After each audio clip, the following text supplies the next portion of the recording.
Hello and thank you for joining me. My name is May with Maiserenity. So today I'm going to be working on these really cute, simple bracelets. That's memory wire with chipped stone beads. As you can see, they're like really pretty beads, colorful mix of different chipped stones. Usually when you see stone beads, they're either in like opal or something like that. But these chipped stone beads are like really nice and I love it. And I prefer to put in a memory wire because that's where you can have like multiple layers of them, different colors that you can wear during the springtime or during the fall time or whatever you feel like it, you can wear. So I think this is going to be pretty for this spring. You can rock it with your nice blue jeans or whatever occasion you're going on and just make yourself fabulous. So the material we're going to use today is a round nose plier. So this is what a round nose plier look like, and you can get this at Michael, Joann's, or any craft store. You can even get it on Amazon. Perhaps you probably get it on Amazon for cheap. And we're gonna use memory wire cutter. I will advise you to never, ever, ever, ever, ever, ever, ever try cutting memory wire with your regular plier. It's going to ruin your plier and you're not even going to be using what's going to happen is that if you attempt cutting a memory wire with your regular plier, is going to put like holes in the plier, and that's going to defeat the purpose of the plier cutting any other regular wire. So I advise you to get your memory wire cutter. This is what it looks like. It's pretty strong. It's just made that purposely for the memory wire. You can get it at a craft store as well, and you can get it on Amazon or any craft store. So we're going to be making 2 layers of the bracelet that I told you. So this is basically 2 layers. If you stretch it out, this is what it look like. If you put it together, you got 1 layer and 2 layers. So what we're going to do, I'm going to show you, we're going to cut 2 layers of this memory wire. So this is what the memory wire look like.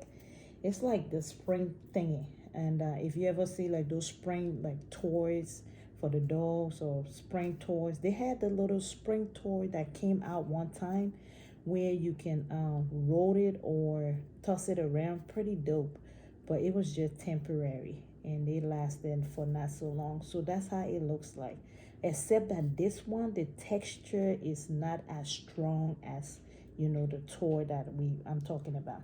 So this is what the memory wire looks like. So it springs up and you can cut it. It comes in multiple pieces.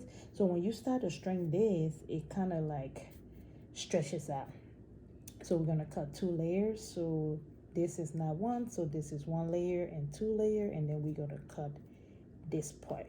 And we always want to keep that consistency like right under the previous cut. So you cut that. You hear that? That's how strong the wire is. So we're not going to be using that wire, and we're going to put the rest of the wires there. So the next step is to create a closing for the bead. So there are 2 endings.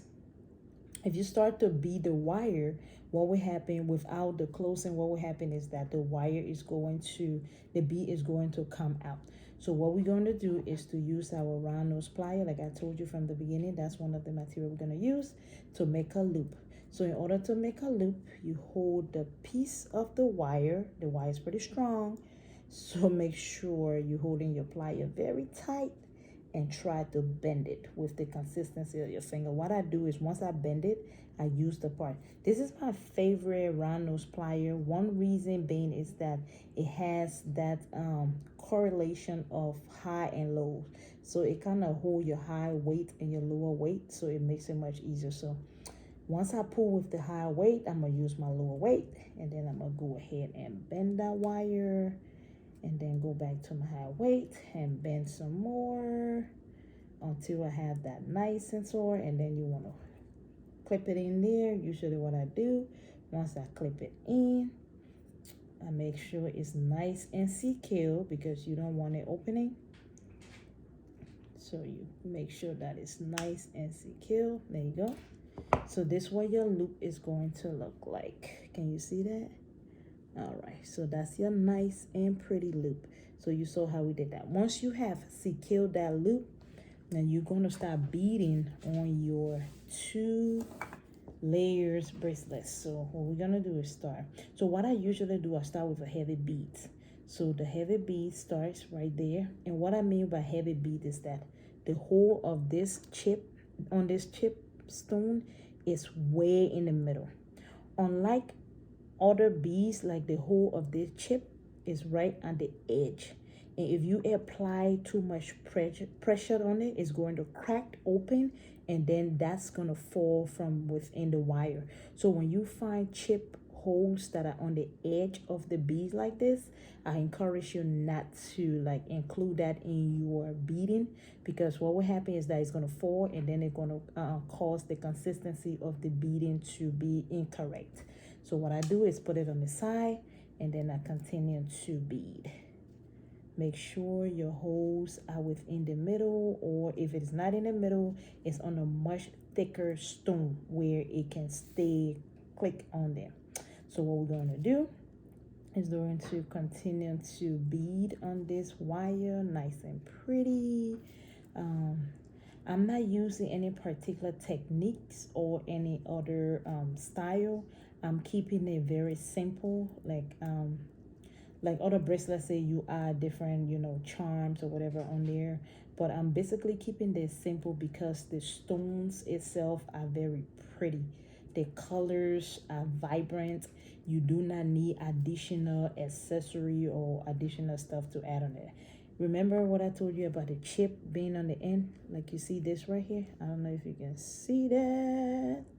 You see how the I hope you see that. But you see how the holes is right on the edge? What's going to happen is that if it's beaded, it's just going to crack. You see what happened? It cracked open. And if you put it in your chain or your line, it's going to cause inconsistency or cracked, and then leave you an extra hold. So we're going to keep on beading. So as you get closer to the end, you just nicely move the bead down to the loop. Remember where we made that loop for the closing? So this is what I'm doing. I'm moving the bead nicely to the loop. You see? Right here. Let me show you how that works. So right there. All right, see? When they all get to the end, you see the loop? Right there, the loop kind of secure the beads. So instead of folding out, all of them stay intact. So you continue to beat until you get to the very, very, very end of the other side. So once you get to the end of this side that's open, you add another loop. So this is what we're going to do. We're going to continue to loop until we get to the other side, to the end of this wire. All right, so in case you were wondering why I'm doing this, I will just tell you briefly. I started making jewelry as a hobby. It was just fun at first. At first, I did not start with bead. I used to make fabric earrings and fabric bags, like accessories and stuff like that. I used to like sewing. When I was much younger, I used to like sewing different texture of clothing.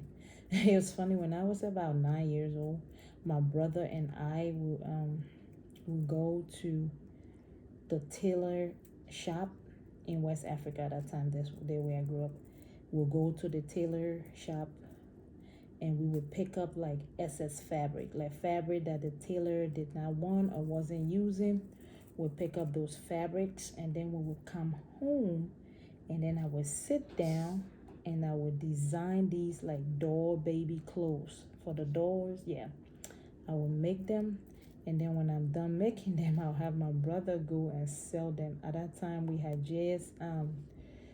were just going through the Second War, the one that happened in 1992, October. At that time, that's when it broke up, and then we had relocated.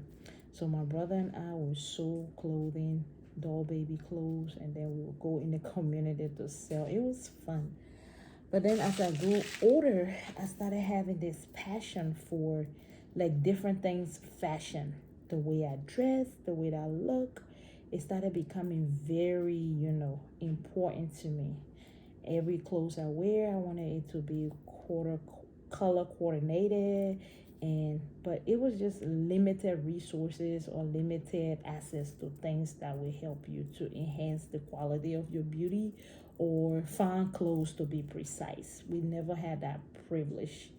So when I relocated to America, I started looking for all the privileges to make sure that those dreams of being in fashion were, implemented or permanent or privilege in my life. So yeah, started doing all the really cool stuff.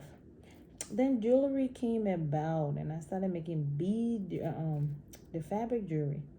But then when I would make them, I wouldn't sell them. I would just make them and look good, and I would tell myself, man, ain't nobody gonna like that.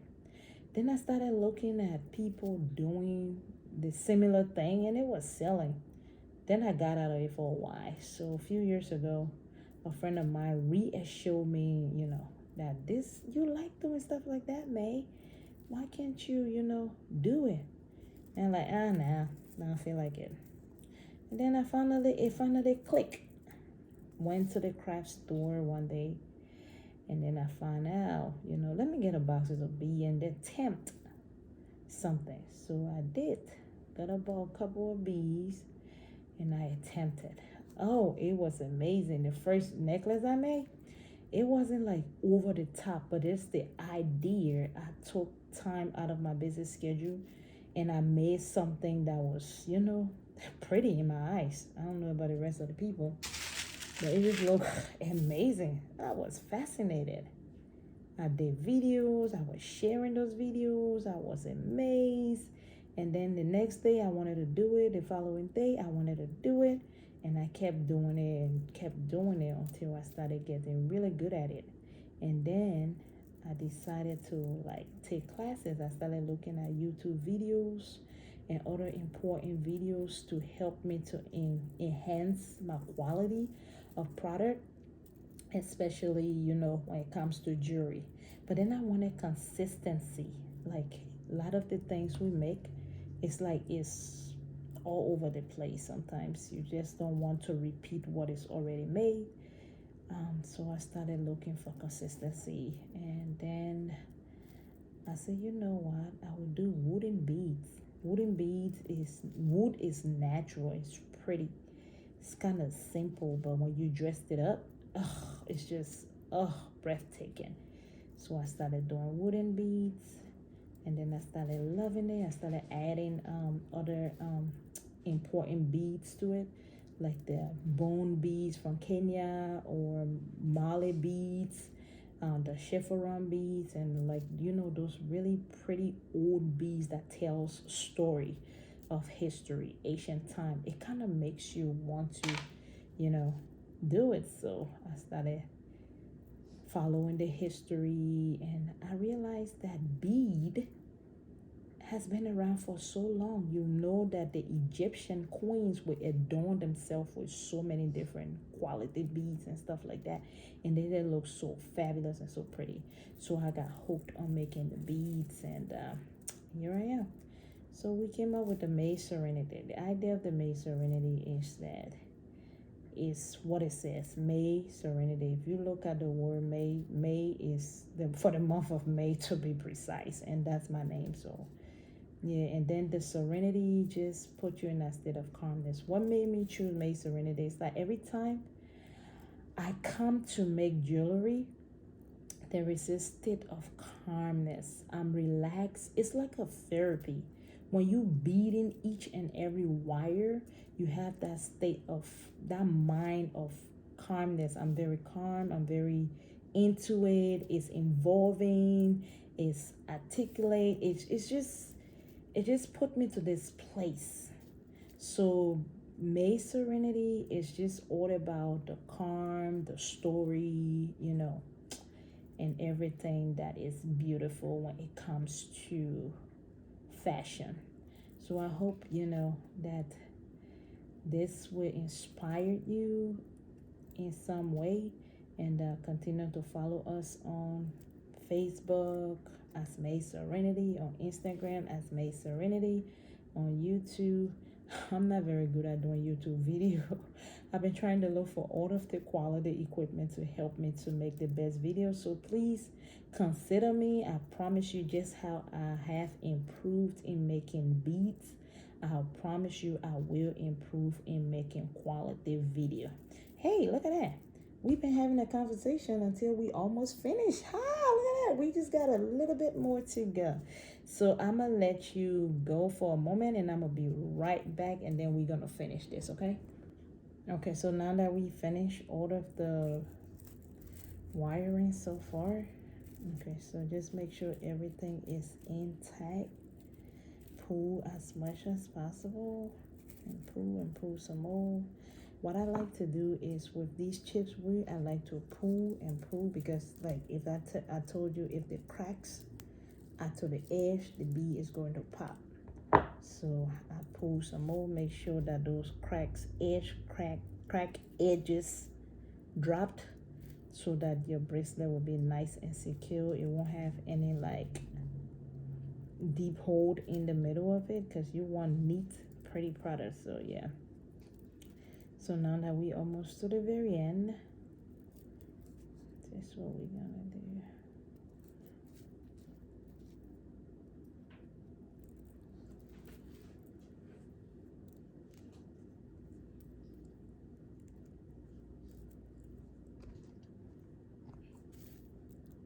I hope you all can see me. Like I said, this is my first time really trying to do this. So forgive me if the video is crappy. I promise that I will do better next time. And just let me know where I'm crappy at and I'll definitely improve. I promise you. So now that we almost finished, we're gonna put one more there to make sure that, like I told you about the 1.5 inches, because I don't want the closing loop to be extra big. So there you go. So what we're going to do now is bend the wire, loop this wire. So this is what I like to do, turn my wire around. You see, well, another chip dropped. Like I was telling you, as you pulled, the chips at the edges that have those edge hole at the edges, they'll fall out. And then your beads will have a big hole in the middle. So we're gonna try that again. Okay. Make sure you pull, that everything is nice and tight. There you go.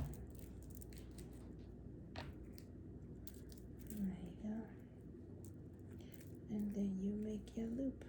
I'll start with the little piece of wire. I'll go through it.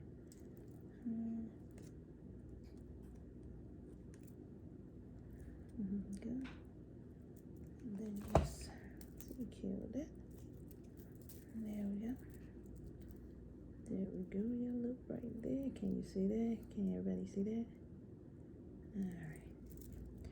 And that's how we make our 2 layers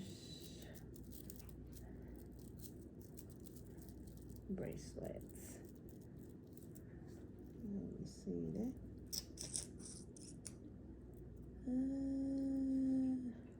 Alright. Thank you for watching. Please don't forget to subscribe. Leave us a comment on how we can improve our quality of video, our quality of product. Thank you for watching today. This is Maiserenity, and I am your host and your video director, Miss May. Thank you. Have a good day.